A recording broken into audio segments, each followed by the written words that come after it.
Welcome to Lift Your Story podcast with guest Emily Harman, #1 best-selling author, founder of Onward movement, and life coach. Hi everyone, I'm Lori Ann. I am that gal from Mississauga, Ontario, Canada, and I'm with. I am that guy. I am Roy Miller from Dallas, Texas. Welcome to our Lift Your Story podcast. In this episode, we're pleased to welcome Emily Harman. She's a #1 best-selling author, founder of Onward movement, host of the Onward podcast, and life coach. Thank you so much for being with us today. Oh, thank you so much, Lorianne and Roy. I'm excited to be here. Well, first of all, thank you for your service. You're welcome. And it's awesome you being a Naval Academy graduate, I think. Thanks. Yeah, I was in the sixth class of women to graduate. So I was just telling somebody last night on another podcast that we were so new that when tourists would walk by, they'd be, there's one, pointing out the women. Yeah. There's only like 72 women in my class that graduated out of like 1,200. So. Wow. Yeah. It's a beautiful place, the Naval Academy. It's a great place to be from. Yes. A beautiful place to be from, not to be. That's what we would always say. It's a great place to be from. It's a hard place to be for 4 years, isn't it? Yeah, it is. So you had a career in the Navy. Can you talk a little bit about that? Yeah, I mean, basically it started because I think I could say it started because of basketball, which is kind of weird to say, but when I was in high school, I was a very good basketball player. I was the leading scorer in Maryland, DC, and Virginia, and I was recruited by a lot of different schools.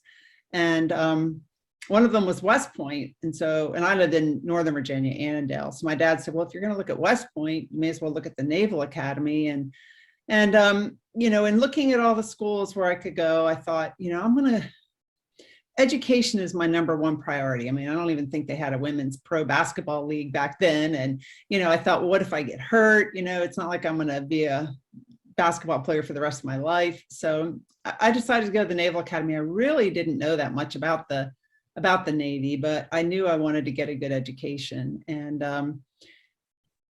it's a good idea good that I went there, because I actually did get hurt. I mean, I'm not saying it's good that I got hurt, but I went there and I got hurt and I didn't lose any kind of scholarship or whatever. I was still able to focus on my education, but my plebe year, my freshman year there, which is one of the hardest years there, I with 3 seconds left in the last scrimmage, I tore my anterior cruciate ligament in my knee, and I was in a plaster cast from my toe to my hip. And so that made plebe year even a lot harder. When I graduated, I became a supply corps officer, and that's kind of like the people who run the business end of the Navy, like the ship stores on the ships, being a dispersing officer on a ship. So my first duty station was a ship out of Norfolk, and I was in charge of paying everybody on that ship, as well as the submariners, because the ship it was a submarine tender, and we tended to submarines, so they didn't have a dispersing officer. So I did that, and then I ran the laundry, and it was back when there was no direct deposit, so I had to sign the checks by hand and then go to the bank, get millions of dollars, bring it back on ship, hand out the checks, run a pay line, and collect the checks again. It was kind of crazy back in the good old days. And so I ended up staying in the Navy for 7 years. My last duty station, while I was stationed with the Atlantic Fleet, and I helped write the policy about when people could on board ship could dump plastic overboard, because this was in the mid-'80s and medical waste was washing up on the shores, and people on ships, I'm telling you, they dumped everything. If they didn't need it, it just went overboard. And so we did some studies as to how long ships could keep plastic waste on board. And a lot of the plastic waste was food waste, and they eventually, now it's a habit, it's mandatory, you recycle on ships, and they have these things called, like, I don't know if they call them this anymore, but plastic waste processors that melts the plastic down, and it can be used to make all sorts of things. And then I got stationed at the Naval Academy, where I helped coach basketball, and I was a company officer in charge of midshipmen, and I also did contracting. In my last tour, I was a contracting officer. And then one day I got out as a Navy lieutenant, and the next Monday I was in that same job as a civilian. So I ended up doing 7 years active duty, 13 in the reserve. So I retired as a commander. And then the rest of the time I was a civilian in the Navy. And my last job was the director of the Office of Small Business Programs for the Navy and the Marine Corps. And on the Secretary of the Navy staff. And I retired from that job in May of 2019. Wow. A little bit about my Navy career. Well, how was it? How was it being a woman at the Naval Academy when you were there? It was pretty tough. I think that I didn't have it as tough as some others because I played sports, and I had played sports against men most of my life. I went to men's basketball camps. I was always playing against the guys. And so I knew how to get along with guys. And if you're athletic, that helps because there's a lot of athletic stuff you have to do at the Naval Academy. And then, I did okay grade wise. I mean, not the best, but I made it through. I didn't go to any academic review boards. My major was physical science. But, everyone there has to take electrical engineering. You have to take, so many weapons classes, steam, thermodynamics. So it's pretty challenging, but I think I know that the camaraderie of my basketball teammates is what really helped me get through. It's interesting because my son started at the Naval Academy. He was of course, he was very good in academics, but he got a scholarship. I mean, they approached him for soccer.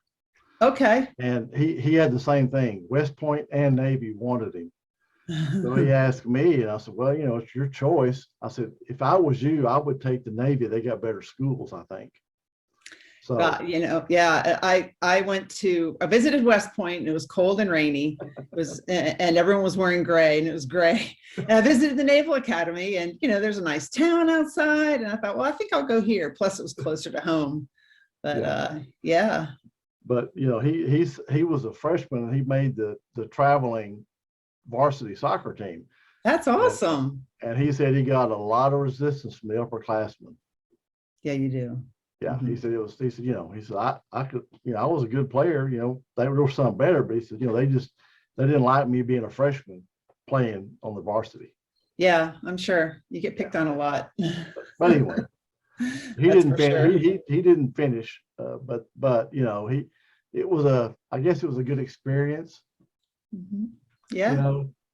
But he just said, I don't think this is for me. So that's, if it's not for you, I mean, the people that stay there, it's for them. You can't go there for anybody else. I'm not saying he went there because of you, but he went there thinking that that's what he wanted, but he realized he didn't. And that takes courage too. My sister went to the Naval Academy. She graduated in the class of 88. My brother went to the Air Force Academy. He would have been class of 87, but he ended up leaving. And that took courage to say, this isn't for me. I'm going to do something else. Yeah. So, but anyway, education, bar none, fantastic. I mean, and really, I remember we went to the class or orientation, I guess, even before you went. And they told us, when you get out of school and if you ever need a job, we got a number you can call. We have, they have a good network. What do they call the ring knockers? Is that what it is? Whatever. But anyway, we went and visited, after plebe summer and all that. And I mean, the place is beautiful. I couldn't believe it. He was skinny when he went, but when we got up there, he was really skinny. I bet. I bet, because they work you hard. But he was in good physical shape from playing soccer. He said, Dad, it wasn't that bad for me, but a lot of people really had a hard time. It was challenging for me initially because I had anemia when I graduated from high school and I was restricted to bed. So I didn't have that much time to recover from high school graduation when I had that anemia to July, which is plebe summer. So and the physical stuff is tough, that's for sure. Yeah, it is. So tell us about your book. Okay, well, when I retired, and I called my retirement from the Navy a graduation because I'm like, yes, I get to go do what I want. Because everyone was telling me what I should do. You should be a government contracting officer. You should be a government consultant. You should. And I'm like, I've been a single parent. I've been, I've been through a lot of challenges with my kids. They're finally grown and out of the house. I want to do what I want to do. But I forgot what that was, because like all my dreams got buried under a mound of responsibilities. The first, I was a contributing author, so I'm not the only author, but I was a contributing author to 2 books. The first one is kind of government contracting related. 6 of us wrote this book, Becoming a GovCon, a government contracting expert, how to accelerate your success in government contracting. But one of my chapters is on my podcast, because my podcast, the Onward podcast, is about facing adversity, moving forward, and discovering ourselves along the way. And I said, doing government contracting is like facing adversity. And I kind of I took some examples of some of my podcasts and the adversity that the guest had gone through and how they overcame it and applied it to government contracting. So that was kind of cool. And then the other, one of the other chapters, I wrote 3, but the other one was more along the lines of what I do now, which is like discovering who you really are, because you really need to discover your dreams and your authentic self. Just like, you don't go to the Naval Academy if you don't think if you're doing it for somebody else. You shouldn't get into government contracting if you think, oh, it's a get rich quick scheme, because it's not. You have to really want it. And that's what I talked about in the chapter in that book. And then the next book I was a contributing author in is called Step into the Spotlight. And they're both available on Amazon. Step into the spotlight to expand your influence and attract the right clients. And my chapter there was also about when you step into the spotlight, it's about, when you have confidence when you step into the spotlight, if you really know who you are. And the back of the book says, something like, have you ever had that thought or feeling, which I know everybody has, who wants to listen to me? Or what value can I bring? Do you ever wonder how to strengthen your faith and believe in yourself so that you can thrive in the life that you truly desire? And 11 experts, wrote chapters in this book, which is, helps you step into the spotlight, whether you're in business or even in your life. So those are the 2 books that I helped contribute to. Yeah, dealing with the government can be very difficult. Yeah, no kidding. Because I have one of my sons works for Raytheon, and then my wife worked for the Army Air Force Exchange Service. She was a contracting officer. Okay. For services. So yeah. So I know all about. You know all about it, because I was a contracting officer for services, and I was one for airplanes and for the Navy and major weapon systems, and it's definitely can be a challenging job. Yeah, and I was in construction. We had some of the government things we did as well, and so yeah, there's a lot of red tape involved with the government. Yeah, there is. There is, for sure. But, hey, the work's got to get done by somebody, right? Yeah. So let me see, your Onward movement, what's that about? Well, let me explain why I started that first. It's what it's about is it's encouraging people to embrace their authentic selves and to release the fear of judgment, like judgment of what other people would think, so that you can create the life of your dreams with confidence. And I'll tell you why I started that, because right after I graduated and I was ready to just like be on my own and do me, my daughter called and said, Mom, Dad has cancer. And her dad and I had been divorced since, this was in 2019, we had been divorced since 2002. And I thought, okay, we can get through this. But within 3 weeks, 2 weeks of his diagnosis, he was paralyzed in both arms from the cancer. His whole C5 vertebrae was cancer. The way they caught it was, he was saying that he needed rotator cuff surgery. He had hurt his arm and it was starting to kind of get paralyzed. And when they did a MRI, they noticed 2 tumors, one in each lung the size of a tennis ball, and one in his kidney the size of a baseball. I don't know how he went that long without knowing he was sick, and maybe he did know he was sick. He never really talked about it. But they did surgery on his neck, and within 2 weeks, by July 16th, he was paralyzed in both of his arms. So my daughter went to help take care of him. He had a fiance.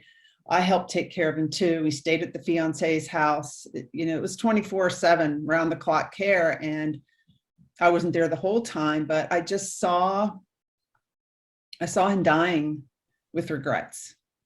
And he died on December 11th, 2019. So we're coming up on the 2-year anniversary. And he didn't really talk much, but I know that we got some closure, and I know he regretted being verbally abusive to me and the children. And I'd never seen anyone pass away before. And that made me realize how precious life is. He was 64. And that's why I decided, I want to help people create, and I want to do the same for myself, because I have his files here because I was the executor of the estate, and he had all these files on retirement and what he was going to do. And so many of us wait for circumstances to change, or wait for this to happen or that to happen. And when that happens, and when I have enough money, and when this happens, but we got to live now.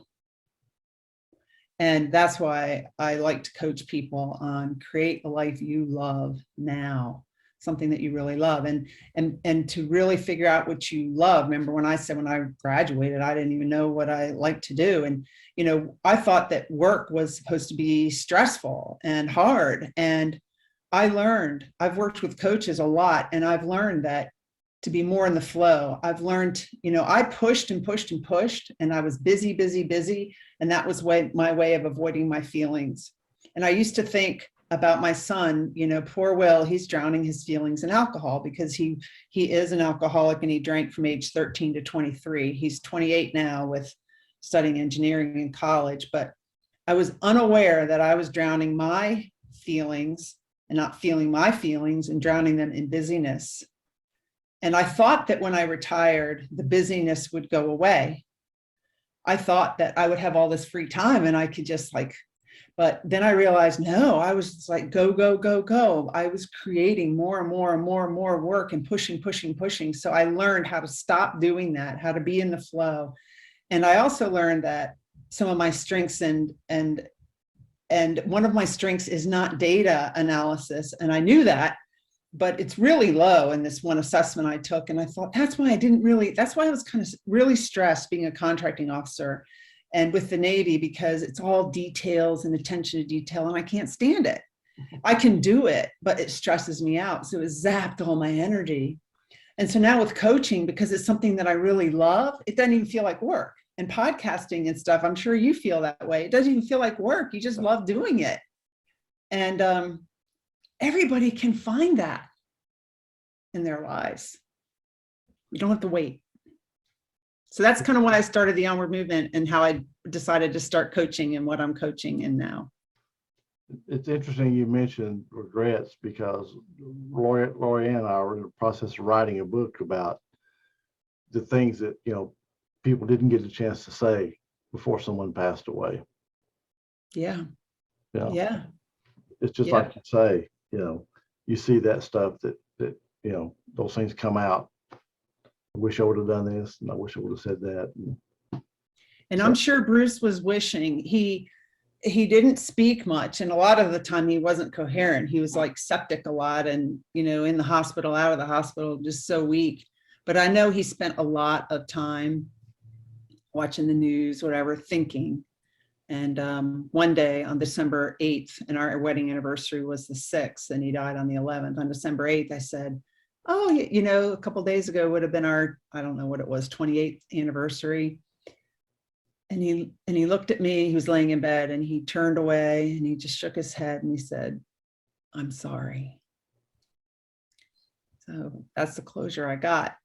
And I showed him I loved him by taking care of him. I mean, he was not nice to me, but the whole time he was sick, he was so nice. And I know that he was regretting how he had been earlier. So yeah, make amends with people, reach out to people. Don't wait. I mean, I'm not saying go spend a ton of money and don't worry about saving, but I'm saying, you want to go on this trip, do it. Or, so many times we say, I'd love that, but I can't have it because of this, or I can't do it. These are all limiting beliefs, and who challenges your belief? That's why I benefited from a coach so much because she's like, well, why do you think that? Well, because that's the way it is. Well, how do you know? Well, why do you think that? And a lot of it's just kind of maybe the way we were brought up or beliefs that we developed along the way and that really aren't true, but we believe them and they hold us back. Yeah. It's funny, I was joking around with my mother because I'm now living with my parents and they're helping me out. I'm helping them out. So it works out perfectly. But mom is basically like, my dad is doing best he can, but she has to nurse him in certain aspects. But then she does a lot of crafts and then she'll sit there. She goes, I'm so stupid. And I looked at her and I said, don't you ever use that word. I thought, I'm starting to use it because you're using it. Yeah. See, I mean, yeah. As simple as that. And you don't think that it's creating anything, but it actually is, because you're telling your brain and your brain's taking it in that you're stupid. She's anything but stupid. She's very smart. But I know that she's felt that way in the past, her upbringing and her education, which she did manage to end up going to university in her 50s. But that was from before in the long-term range of feeling that way. So it's really interesting. So I always bug her, don't use that word. Yeah, it's true. And, I started taking pottery with my mom when I retired. She's 78. And every time she makes something, and she made this mug, which I love. Well, it's not perfect, she'll say. Well, I don't want something perfect that I could buy at a perfect, quote unquote, that I can buy at IKEA or Target. I want these things. And, but the things she says comes out negative, kind of beating herself up. And we've got to switch our self-talk because our subconscious mind hears that. You say like, oh, why can't I lose weight? Or no, actually you say, why am I always gaining weight or whatever? Your brain's going to go try to find why you're gaining weight or why you can't lose weight. Your brain is going to focus on what your mind's focusing on. So we got to change our thoughts. Yeah, it's interesting. You said something earlier about judgment, worried about what people think, and I was lucky because when I was a teenager, I got over all that because I could care less what anybody thought. I mean, Good for you. I mean, of course, I had, I was pretty direct with people, but anyway, I didn't care. How'd you get over it, Roy? Or did you ever care? Or? No, when I had the word when I was a teenager, I thought, why do I care what they think? And so, I mean, I was just living my life. They might not like that. Well, I don't care. It doesn't bother me. But I have people my age still that I see, and they're going, well, what people might think. I said, well, who cares what they think? Are they paying your bills? Or what? Why do you care? Well, how much are people really thinking about us anyway? Everyone's thinking about themselves. Yeah, exactly. You think everybody's worried about what you're doing, and they can care less about you. Right. I was going to say, don't think about yourself so highly that other people are talking about you all the time. Yeah, really. Yeah. You're not that important. Yeah. I mean, you're important, but I'm saying that not all the time. Well, yeah. If they're thinking about me, I feel sorry for them. Well, this guy I dated like 3 years ago, out of the blue the other day, he sent me an email. Oh, hi, Emily. I'm so-and-so. Do you remember me? You still can't be mad at me, are you? He didn't treat me very well. And I didn't even respond, but I felt like saying, I did respond, but I just said, hi, I hope you had a nice Thanksgiving or whatever. But I felt like saying, you think so highly of yourself that you think for 3 years, I've been sitting here stewing over you and being mad at you. No, I haven't. Oh, you finally sent me a message. Thank God. Thank gosh. Yeah, let's go date again. No, I'm not gonna be that person. That's funny. My daughter was talking about that. I was telling her that I think I was 38 when I started to slowly get through and not care so much about what other people thought. But it's a long process when grown up feeling that you want to make people like you. You want to be nice to them. If somebody's not smiling, you feel like you have to try and make them smile. And so she goes, how's that feel, Mom? Like, she's 28. And I said, just keep working on it. I said, she's a lot more outspoken than I've ever been too. But I found out, and I didn't think she was, in that way. But she says, yeah, she is. Like, because with me, she's just, she says it as it is. She has no problem. Yeah. But outside of that world, yeah. Yeah, it took me till like maybe I was in my 40s or 50s, but that's one area I coach on is called positive intelligence, or some people call it mental fitness. It's like our minds cause all of our stress. It's our thoughts. And what's in our mind, we have a judge, judges ourselves, judges other people, judges circumstances, usually as bad. That's bad. And, then the judge will go recruit some other saboteurs. And there's an assessment you can take on my website, but my top saboteurs are hyperachiever, restless, moving from one task to another, which, remember, I said I stayed busy and I was always achieving. I made it up really high in the Navy. So I avoided my feelings, and people pleaser. And so those are my three saboteurs. My pleaser will say, Emily, if you back out of going to that event, your friend's not going to like you anymore, whatever. And sometimes we believe those things. And so learning to set boundaries, learning not to be a pleaser is very helpful. There's other saboteurs, like there's 9 of them, like victim or avoider, someone who may be hypervigilant.